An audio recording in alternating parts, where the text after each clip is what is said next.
Bonsoir messieurs. Bonsoir. Alors ce soir on va faire un petit bilan fin de saison, bilan qui résume cette année écoulée 2023-2024, qui était riche en rebondissements dans tous les sens, aussi bien au niveau sportif que personnel. On va commencer par toi Jérôme, en tant que président. Est-ce que tu peux d'abord nous faire un bilan sportif, notamment des jeunes, puisque cette année a été relativement incroyable au niveau de nos jeunes, qui vont des baby baskets jusqu'au pôle performance. Bah écoute, moi avec du recul en tant que première année de président, je trouve que les résultats ont été excellents dans tous les domaines, que ce soit à partir des U18 qui avaient été coachés par Benoît, les U15 par Laura, les U13 par Vaido, et en dessous, toutes les équipes ont bien réussi leur championnat au quotidien. J'ai trouvé qu'il y avait une implication des coachs et des joueurs qui étaient énormes. La preuve en est, c'est qu'aujourd'hui on a des super résultats. Quand tu regardes les résultats il y a une semaine, on est quand même champion interrégion sur les U15, on est 17, on est champion régional, et puis sur les U13 on est champion départemental. Donc globalement, qu'est-ce que je peux dire? Que moi je suis super fier des coachs qu'on a aujourd'hui au sein du VCB. Qu'on a aussi les parents qui sont impliqués, les parents des jeunes sont impliqués au quotidien dans la vie du club, et puis on a des jeunes qui sont super cool. Donc moi aujourd'hui je suis fier de ce qui s'est passé sur cette saison.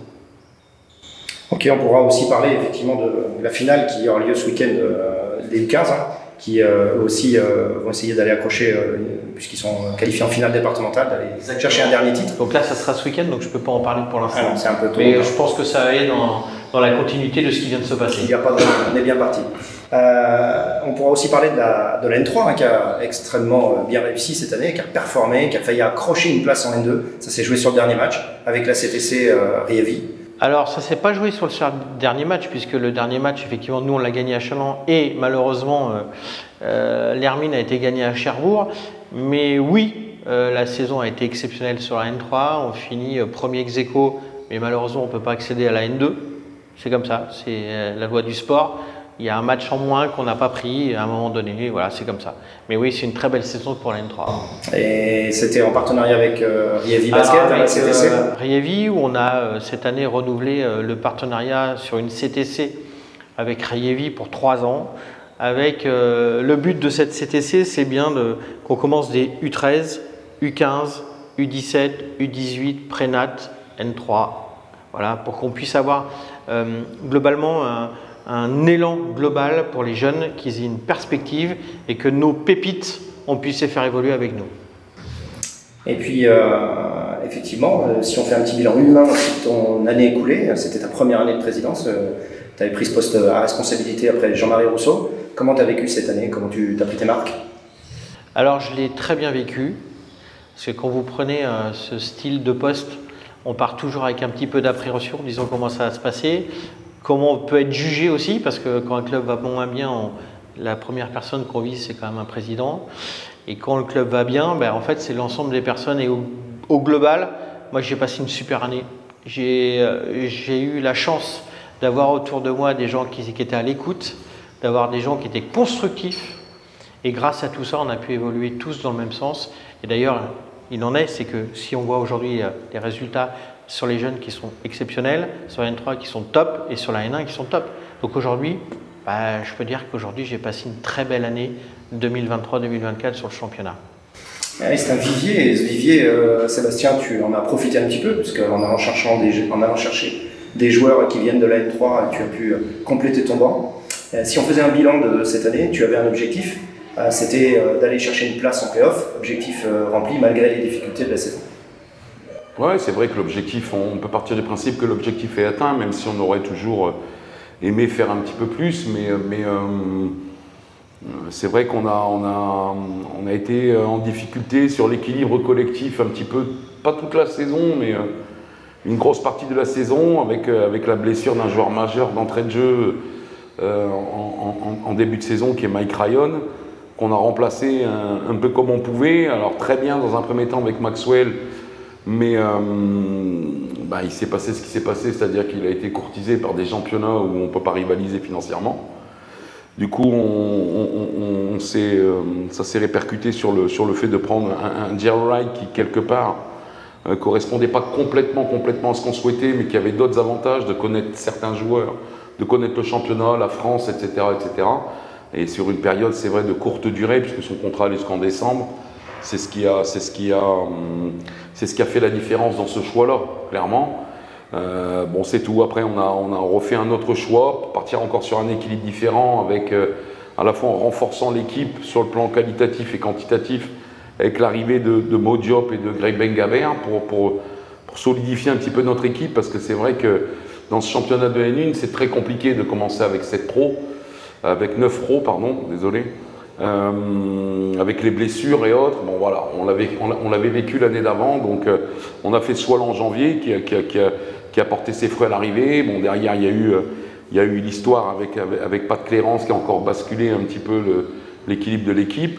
Mais au bout du compte, on s'est retrouvé avec un groupe de Français, parce qu'il faut aussi le souligner, je pense que l'équipe qui est allée chercher la qualification play-off phase 2, c'était une équipe 100% française, puisqu'il n'y avait pas d'étrangers à ce moment-là, puisque Ratchad était blessé en plus de ça, que Gary a été blessé, qu'on a réussi à aller chercher des matchs à Boulogne, ici contre Orchy, à Orchy, avec un effectif plus que restreint. Et je pense que l'équipe a fait du bon boulot à ce moment-là pour atteindre les objectifs du club.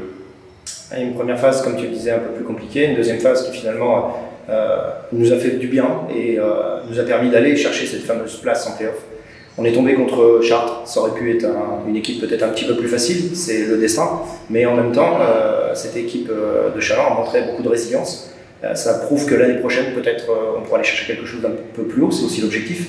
Ouais, c'est l'objectif. Alors il faut différencier la question. Je pense qu'il y a deux choses dans la question. La première, c'est que contre Chartres, on arrive un petit peu en bout de chemin. Voilà, on arrive en bout de chemin parce que il y a trop longtemps, à ce moment-là, qu'on joue à 7 ou 8, on joue contre un gros roster qui a l'objectif de monter. Le regret qu'on peut peut-être avoir, c'est notre performance ici à Vrignot, parce que j'aurais aimé que ça se pousse en 3. Voilà, pour passer vraiment le cap play-off, de montrer qu'on était capable de jouer ces play-offs et de jouer un rôle. Bon, c'est tout. On est tombé sur une grosse équipe de Chartres qui a tourné à 55% à 3 points. À partir de là, il n'y a pas photo, mais bon, peu importe après que ce soit Chartres ou un autre. L'objectif, c'est de pouvoir avoir une équipe qui va en play-off et qui peut exister. Alors, c'est vrai que c'était un tour qui était compliqué quand même. On a pris 20 points et 28 points. Mais ça ne reflète pas vraiment les performances, parce qu'en fait, sur les 2 matchs, on s'écroule sur la durée face à un effectif qui est de 11 joueurs. Voilà. Et qui en plus a été bon et adroit. Donc voilà, je pense que ça, c'est pas forcément problématique. Après, c'est vrai que l'objectif, ça va être de refaire les playoffs. Maintenant, ce qu'il ne faut pas non plus oublier, c'est que la formule de championnat va changer. C'est que le nombre d'équipes de playoffs va être divisé par 2. Parce qu'en fait, cette année, il y avait 16 équipes. L'année prochaine, il n'y en a plus que 8. Dans un championnat qui est complètement différent, où la formule est un petit peu différente. Il n'y a plus de zone de milieu. En gros, il y a une zone haute, une zone basse. Et que pour prétendre faire les playoffs, il faut être dans les 8 premiers de la zone haute. Donc dans les 8 premiers de la National 1 d'aujourd'hui, de 28 équipes. Donc forcément, ça va être une tâche qui va être beaucoup plus difficile et beaucoup plus compliquée à atteindre. Mais oui, ça reste l'objectif. Il faut se fixer des objectifs assez hauts pour pouvoir en performer dans l'année, mais ça ne va pas être évident, clairement. Là, le championnat est maintenant définitivement derrière nous. Et sans dévoiler de secret, tu as changé complètement ton orientation de travail, puisque maintenant c'est la recherche de nouveaux joueurs, de départ à organiser, c'est pas encore les vacances. Comment ça se passe avec ton équipe? Comment tu choisis les joueurs? On choisit les joueurs déjà par rapport à un équilibre collectif, par rapport à des projets individuels au sein d'un collectif, par rapport à des qualités qui peuvent rentrer dans le style de jeu qu'on veut développer. On essaie d'ajuster par rapport aux joueurs qui sont encore sous contrat et qui vont rester et au départ, clairement, puisque de toute façon il y a toujours un peu des départs. Donc voilà, on a ciblé depuis le mois de janvier quelques joueurs qu'on a suivis pendant toute la deuxième phase et puis après, c'est le jeu des négociations, c'est le jeu des projets collectifs qu'il faut réussir à séduire les mecs dans notre projet. Donc voilà, c'est un travail qui est totalement différent, mais c'est pas les vacances du tout encore, non. Puis dernière petite question, c'était la fin de ta deuxième saison ici à Chaland. Comment tu te sens? Non, moi je me sens bien ici, c'est un club familial, c'est un club qui me ressemble. Donc voilà, je suis très satisfait d'être ici et je suis très satisfait de continuer l'aventure en Vendée et de continuer à apporter mon expérience dans un club qui a envie de grandir, tout simplement. Bon, c'est quand même un petit peu les vacances après toutes les phases qui vont arriver. Et quand il y aura les vacances, on vous laisse le très bonnes, messieurs. Merci beaucoup. Voilà, et à bientôt. Merci. À bientôt. Au plaisir.